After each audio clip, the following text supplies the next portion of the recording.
Shalom, shalom, bien-aimés dans le Seigneur. Je vous passe le shalom de la part de l'incomparable grand maître, notre Seigneur, le Seigneur Yeshua Mashiach, notre roi. Et que la paix, l'amour du Seigneur ne cesse de retentir dans vos cœurs, dans l'amour, dans le cœur des enfants du Seigneur. Tous ceux qui, en quelques lieux, évoquent le nom.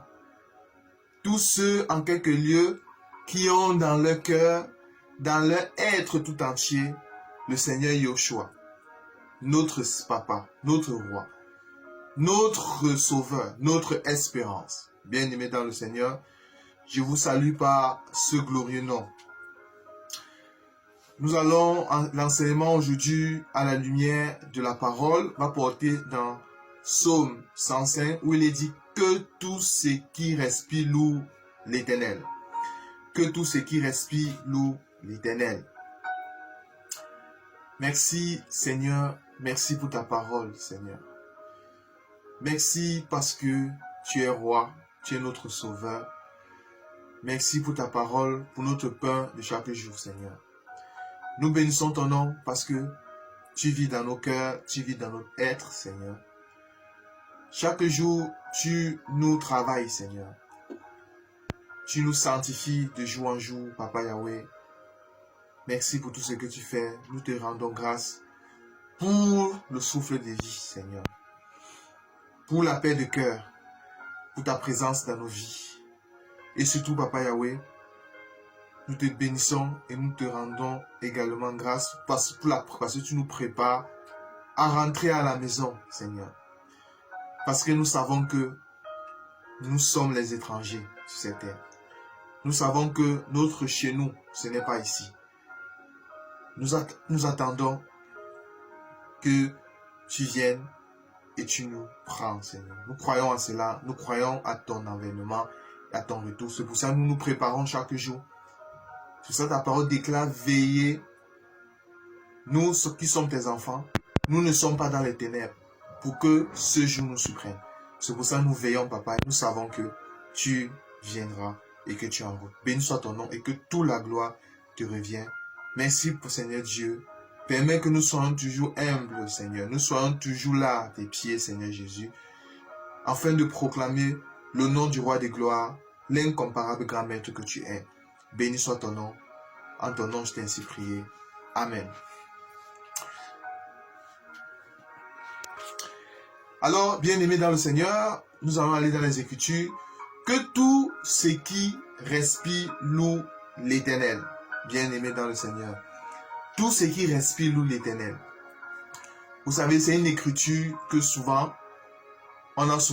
beaucoup de gens aiment prononcer ça. Beaucoup de gens aiment réciter cette écriture, que tout ce qui respire loue l'Éternel.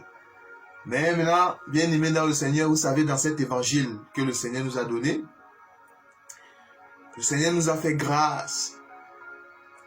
En plus de réciter l'écriture, le Seigneur nous a donné cette grâce d'aller en profondeur pour comprendre la pensée de Dieu, bien aimé dans le Seigneur. Il nous a donné cette capacité-là d'aller dans la pensée, d'entrer dans la pensée de Dieu, de sonder l'écriture. C'est ça que la parole de Dieu nous dit. Vous sondez l'écriture, la parole, pensant trouver en elle la vie, mais ces mêmes écritures rendent témoignage de moi, bien aimé dans le Seigneur. C'est-à-dire que sonder, ça veut dire déchirer l'agneau, bien aimé.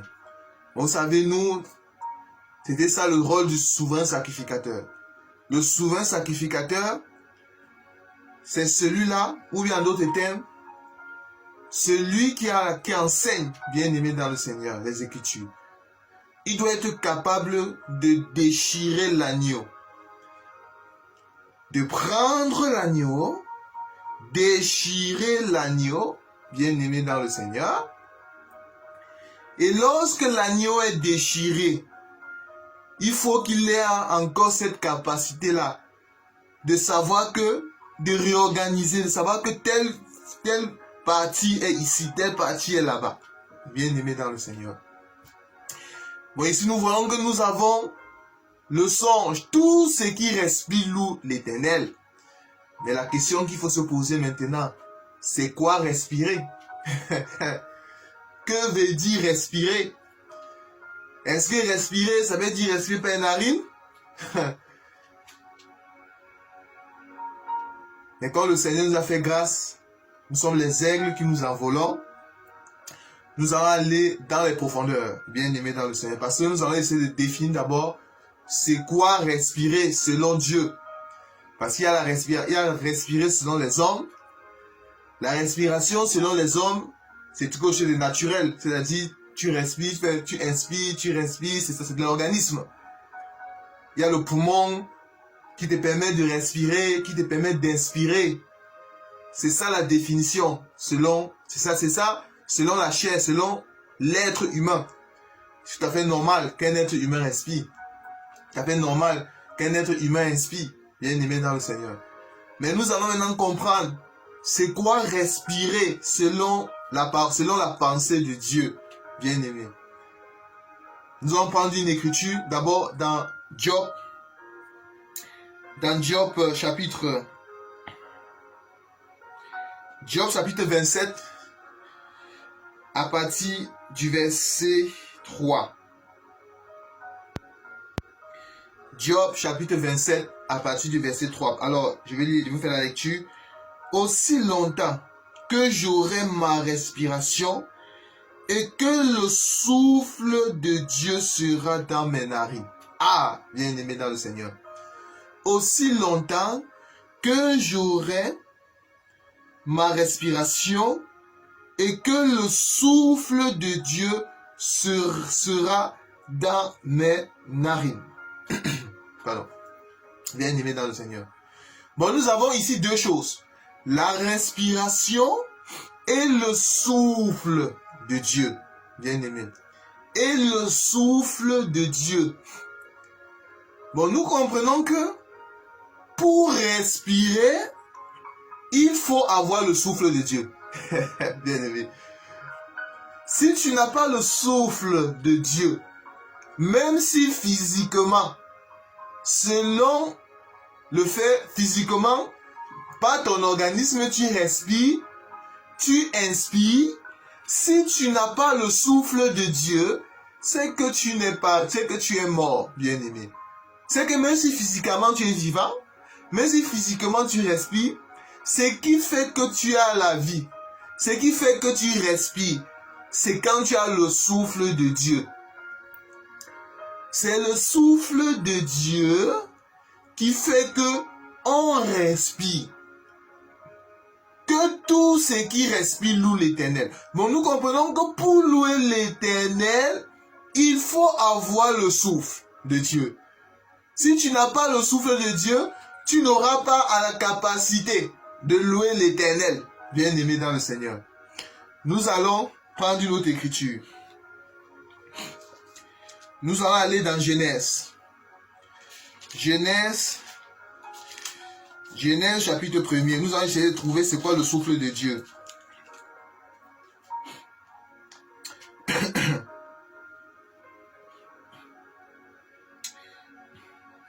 Alors, Genèse chapitre 1er. Non, Genèse chapitre 2, autant pour moi. Genèse chapitre 2 à partir du verset 6. Genèse chapitre 2 à partir du verset 6. Mais une vapeur s'éleva de la terre et arrosa la surface du sol. L'Éternel Dieu forma l'homme de la poussière de la terre. Il souffla dans ses narines un souffle de vie et l'homme devint un être vivant. Bien aimé dans le Seigneur. Bon, bien aimé dans le Seigneur. Ici, nous voyons la création d'Adam. C'est la création d'Adam.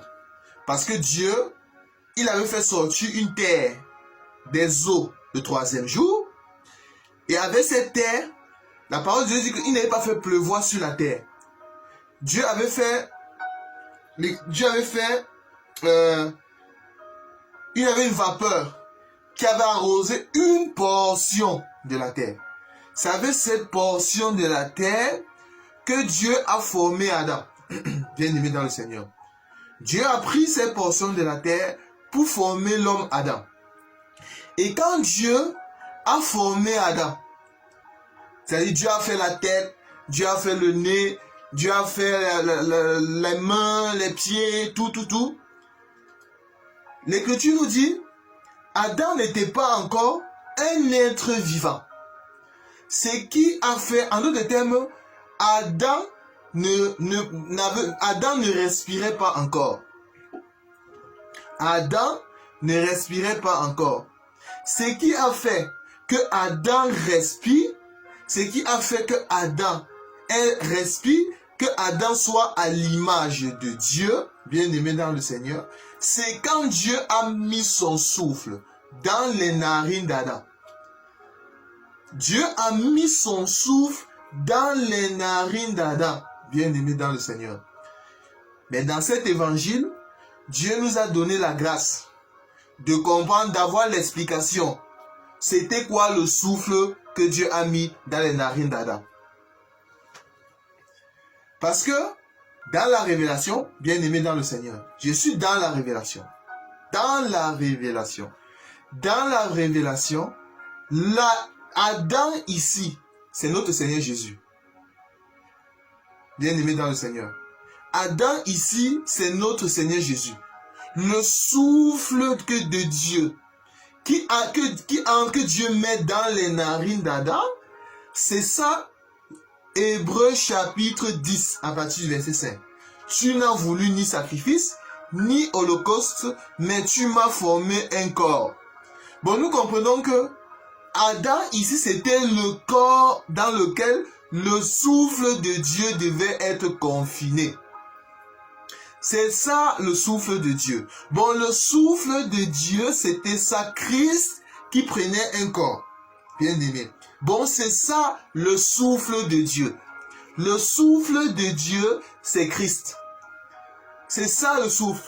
Parce que quand Dieu a soufflé dans les narines d'Adam, je suis dans la révélation, Adam était devenu Dieu, bien aimé. Adam était devenu Dieu.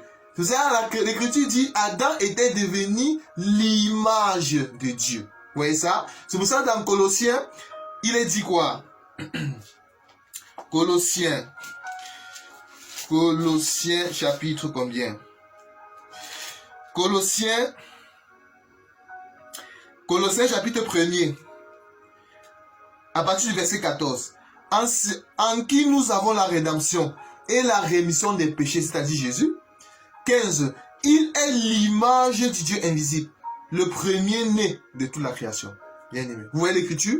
Bon, nous comprenons que Adam, ici, qui était l'ombre de Jésus, c'était lui, c'était ça Adam qui reçoit le souffle dans ses narines. Bon, quand Adam a reçu le souffle dans ses narines, Adam était devenu Dieu. Là, je suis dans la révélation. Bien aimé dans le Seigneur. Bon, le souffle, c'était ça, Christ qui prenait un corps. Bien aimé. C'est Christ qui prenait un corps. Bon, là, nous avons défini c'est quoi le souffle de Dieu. Le souffle de Dieu, c'est Christ. Bien aimé dans le Seigneur. C'est ça le souffle de Dieu. Bon, quand l'Écriture dit tout ce qui respire loue l'Éternel, pour dire que tu respires, il faut avoir le souffle de Dieu. Il faut avoir Christ. Si tu n'as pas le souffle de Dieu, même si physiquement, par ton organisme, tu respires, tu inspires, tu ne loues pas Dieu. Tu n'as pas le souffle. Tu ne respires pas. Tu ne respires pas. Bon, pour respirer, il faut avoir le souffle de Dieu. Bien aimé dans le Seigneur. Je ne sais pas si vous voyez cela. Nous allons retourner dans Job 33. Nous allons prendre une écriture. Job 33 à partir du verset 4. Job 33 à partir du verset 4. L'Esprit de Dieu m'a créé et le souffle du Tout-Puissant m'anime. Vous voyez ça? Là, nous voyons encore le souffle. Bon, c'est-à-dire, en d'autres termes, Dieu, l'Esprit a créé Dieu. Et le souffle du Tout-Puissant anime Dieu. En d'autres termes, le souffle de Dieu lui permet de respirer. Un être animé, c'est un être qui respire. C'est ça le souffle. Bon, le souffle ici, c'est Christ. C'est Christ, bien aimé. Parce que d'après l'écriture de 1 Pierre chapitre 1er à partir du verset 5, que les prophètes qui ont prophétisé voulant sonder les circonstances, sonder l'époque et les circonstances, ils étaient marqués par l'esprit de Christ qui est en eux. Ils voulaient savoir par avance la souffrance et la gloire de Christ, bien aimé. Bon, c'est-à-dire que si Job respirait, c'est parce qu'il avait l'esprit de Christ, bien aimé. Bon, ici, le souffle de Dieu, c'est Christ. Quelqu'un qui respire et qui loue Dieu, c'est quelqu'un qui a Christ. Bien aimé dans le Seigneur. C'est quelqu'un qui a Christ. Nous en prenons aussi Job 32 à partir du verset 8. Job 32 à partir du verset 8. En réalité, dans l'homme, c'est l'esprit.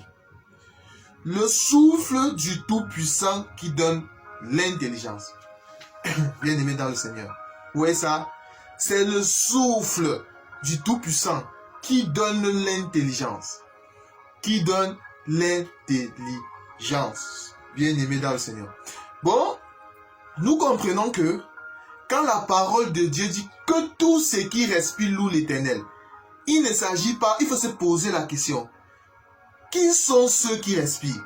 Parce que les païens ne louent pas l'Éternel. Mais physiquement, ils respirent. Physiquement, les païens respirent, mais ils ne louent pas l'Éternel. Pour louer l'Éternel, il faut respirer.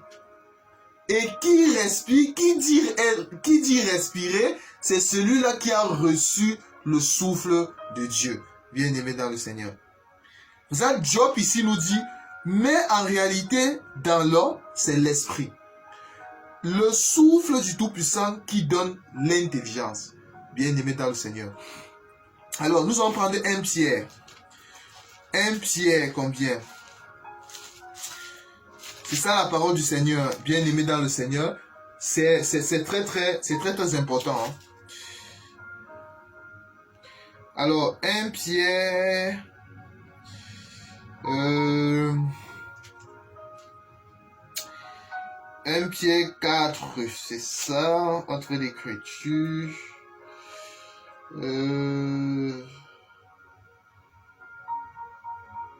Alors, c'est 1 Pierre 4. À partir du verset 6. 1 Pierre 4, à partir du verset 6. Car l'évangile a été annoncé aux morts, afin que après avoir été jugés comme les hommes quant à la chair, ils vivent selon Dieu quant à l'esprit. Bien aimé. Est-ce que vous voyez ça? L'Écriture nous dit ici que l'évangile a été annoncé aux morts. Mais si vous n'avez pas d'enseignement, vous allez commencer à vous dire, mais comment est-ce que quelqu'un peut mourir? On annonce l'évangile. Mais il faut maintenant définir c'est quoi mort. Bon, nous comprenons que un mort, c'est celui qui n'a pas le souffle de Dieu. C'est ça un mort. Le mort qu'on parle ici, il ne s'agit pas de mort physique. Il ne s'agit pas des morts qu'on trouve dans un cimetière. Il ne s'agit pas des morts qu'on trouve à la morgue. Non. La mort, lorsqu'on dit que l'évangile a été annoncé aux morts, le mort ici, il s'agit de ceux qui ne respirent pas. Il s'agit de ceux, et qui dit ne pas respirer, c'est celui qui n'a pas le souffle de Dieu. Et le souffle de Dieu, c'est Christ. Bon, toutes personnes qui n'ont pas Christ, ce sont eux qu'on appelle les morts. Les païens, ce sont les morts. Physiquement, ils sont vivants, mais spirituellement, ils sont morts. Un mort, c'est celui qui est physiquement, il peut être vivant, mais spirituellement, il est mort, bien aimé dans le Seigneur. C'est celui qui n'a pas le souffle de Dieu, bien aimé. Donc, l'évangile qui a été annoncé aux morts, il s'agit de tous ceux qui avant étaient sans Christ, n'avait pas encore connu Dieu, n'avait pas encore rencontré Christ, mais lorsque l'évangile qui est la vie les a été annoncé, bien aimé dans le Seigneur, quand ils ont reçu, en ce moment qu'ils ont reçu le souffle, bien aimé, maintenant ils peuvent maintenant louer Dieu, louer l'Éternel, bien aimé dans le Seigneur. Est-ce que vous voyez l'écriture? Vous voyez cette écriture? C'est très important d'avoir connaissance de cela. C'est très important. Alors, il y a une écriture que j'aimerais aussi qu'on touche. C'est dans Matthieu 21. Matthieu 21.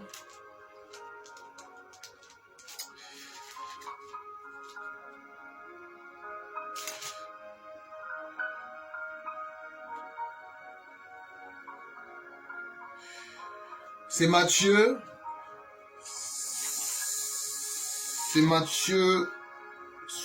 8, 21 plutôt. Matthieu 8, 21. Matthieu 8, 21.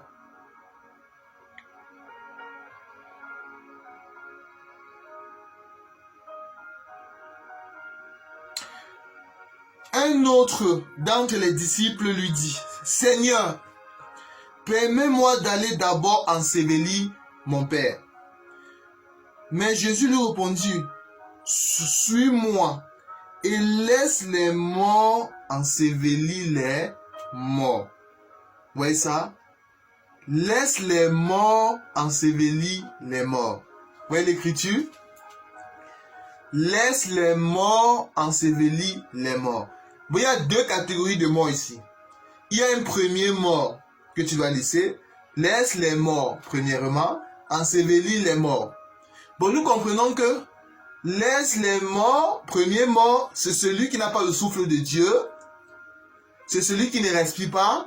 C'est celui qui est spirituellement, il est mort. Il n'a pas Christ, il n'a pas le Seigneur. Ensevelir les morts, c'est-à-dire quoi? Le deuxième mort, c'est la mort physique. Bien aimé dans le Seigneur. C'est la mort physique. Bon, nous voyons que quand la parole de Dieu nous déclare que tout ce qui respire loue l'Éternel, respirer ici, il ne s'agit pas le tout ici.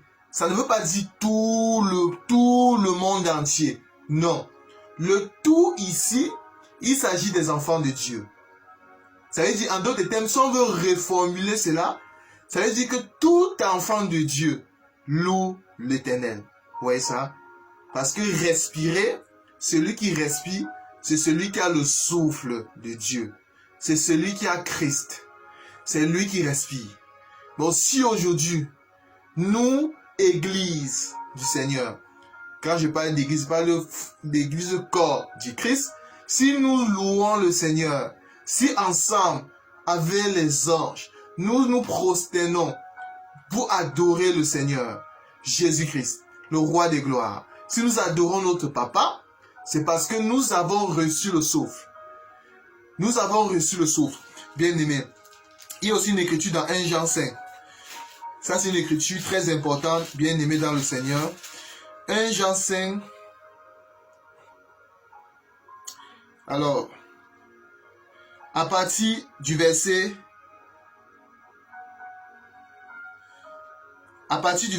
11. 1 Jean 5, à partir du verset 11. Et voici ce témoignage. C'est que Dieu nous a donné la vie éternelle. Et que cette vie est en son Fils. Celui qui a le Fils a la vie. Celui qui n'a pas le Fils de Dieu n'a pas la vie. Est-ce que vous voyez ça, bien-aimés dans le Seigneur? Bon, pour avoir la vie, pour respirer, il faut avoir le souffle, le Fils de Dieu. Il faut avoir le souffle. Celui qui n'a pas le souffle n'a pas la vie. Celui qui a le souffle, celui qui a Christ, a la vie. Parce que on ne peut pas louer Dieu si on n'a pas Christ. Si on n'a pas Christ. Pourquoi? 2 Corinthiens. 2 Corinthiens.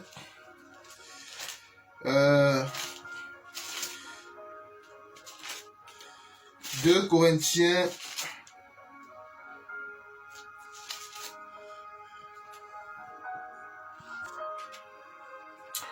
2 Corinthiens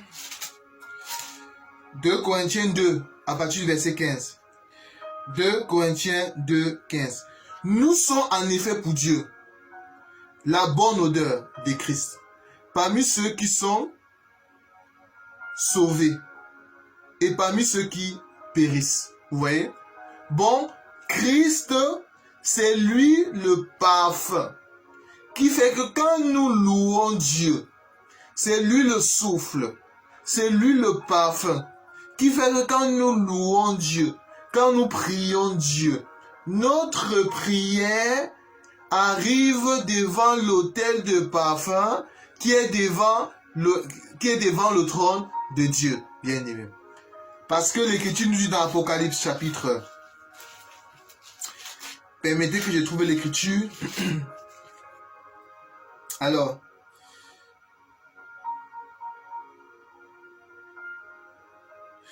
Apocalypse 8, à partir du verset 3. Et un autre ange vint et il se tint sur l'autel.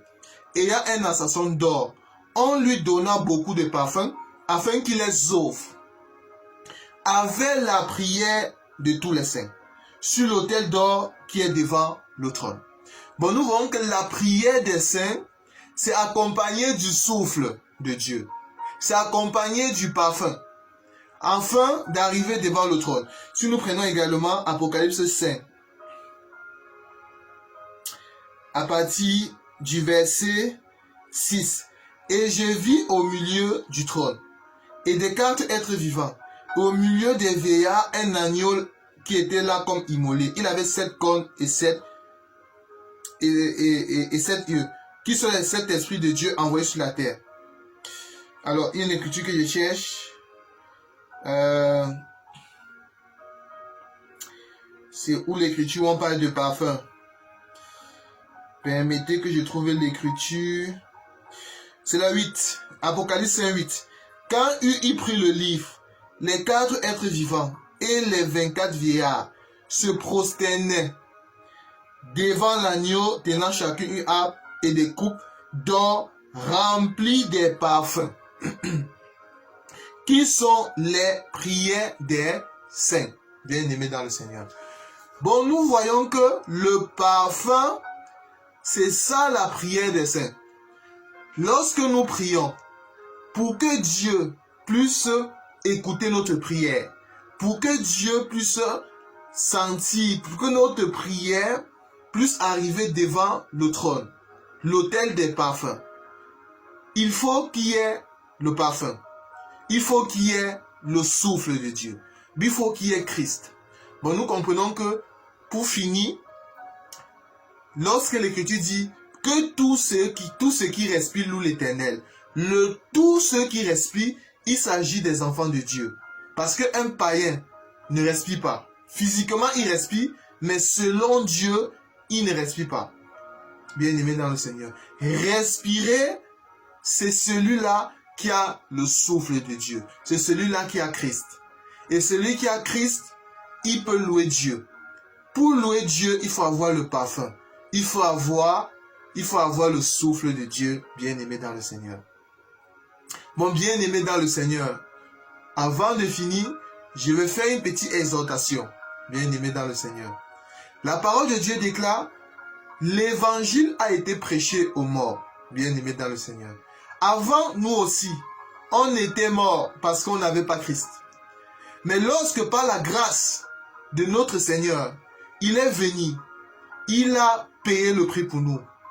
Il nous a amenés à la maison. Le Seigneur, on était les brebis perdues. Mais le Seigneur, il nous a retrouvés. Si, bien-aimé dans le Seigneur, tu ne respires pas encore, si tu n'as jamais rencontré Christ, sache que c'est le moment pour toi d'évoquer le nom du Seigneur. Dis, Seigneur Jésus, j'ai besoin de ton sauve. J'ai besoin d'un souffle nouveau. Enfin, d'entrer dans la bergerie, bien-aimé dans le Seigneur. Si tu vis encore dans le péché, si tu vis encore dans l'impudicité, dis au Seigneur Jésus de te secourir, afin que le Seigneur, afin que ça t'aide à abandonner cette vie et de retourner dans la bergerie, bien-aimé dans le Seigneur. Que le nom de l'incomparable grand maître Christ Jésus vous bénisse. Et surtout, que le souffle de Dieu soit encore plus davantage dans nos vies et nous accompagne pour que nous puissions davantage louer le Seigneur. Donner, être de ceux qui sont toujours, chaque moment, devant le trône de l'incomparable grand maître pour l'adorer, le chanter, car c'est à cela que nous avons été appelés. Merci Seigneur Jésus pour ta parole. Merci Papa Yahweh pour tout ce que tu fais pour ton peuple, Seigneur. Pour la grâce, la vie que tu nous donnes. En ton nom, Seigneur, nous t'avons ainsi prié. Bénis mon frère, bénis ma soeur, et garde ton peuple, Seigneur, en ce temps de la fin, Papa Yahweh, parce que tu es notre secours, le secours qui ne manque jamais dans le temps de la détresse, Seigneur. Merci Seigneur Jésus. Amen. Maranatha, Maranatha, l'incomparable grand maître revient bientôt. À la prochaine. Shalom.